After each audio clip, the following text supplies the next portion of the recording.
ताज्या बातम्यांसाठी पाहत रहा तिचा सागर न्यूज। माधुरी हत्तीणीच्या पुनर्वसनासाठी नांदणीत साकारणार माधुरी वाडा 6 एकर जागेत उभारणी। नांदणी येथील तालुका शिरोळ येथील स्वस्ती श्री जिणसेन भट्टारक पट्टाचार्य संस्थान मठाच्या महादेवी उर्फ माधुरी हत्तीणीच्या पुनर्वसनासाठी एक अत्यंत महत्त्वाकांक्षी पाऊल उचलले आहे। मठाच्या 6 एकर जागेत हत्तीणीसाठी सर्व सोयींयुक्त असा प्रशस्त माधुरी वाडा साकारण्याचा निर्णय घेतला आहे।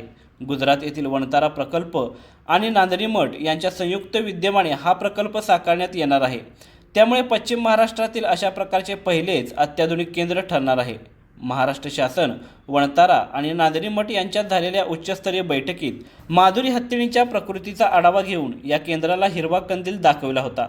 दरम्यान केंद्र उभारण्याच्या पार्श्वभूमीवर परवानगीची प्रक्रिया अंतिम टप्प्यात आली आहे। या प्रकल्पासाठी महावितरण, ग्रामपंचायत, पाटबंधारे आणि पशुवैद्यकीय विभागाकडून आवश्यक परवाने प्राप्त झाले आहेत। सध्या केवळ बांधकाम परवाना आणि प्राणी संग्रहालय विभागाचा परवाना मिळणे बाकी असून लवकरच ही प्रक्रियाही पूर्ण होण्याची शक्यता आहे। वणताराचे तज्ज्ञ पथक लवकरच कोल्हापूर दौऱ्यावर येणार असून यात माधुरी वाडा प्रकल्पाचे अंतिम डिझाईन निश्चित केले जाणार असून त्यानंतर प्रत्यक्ष बांधकामाला सुरुवात होईल। कोल्हापूर जिल्ह्याचा ऐतिहासिक वारसा जपण्यासाठी या पुनर्वसन केंद्राची दर्शनी बाजू दगडी बांधकामाची असेल।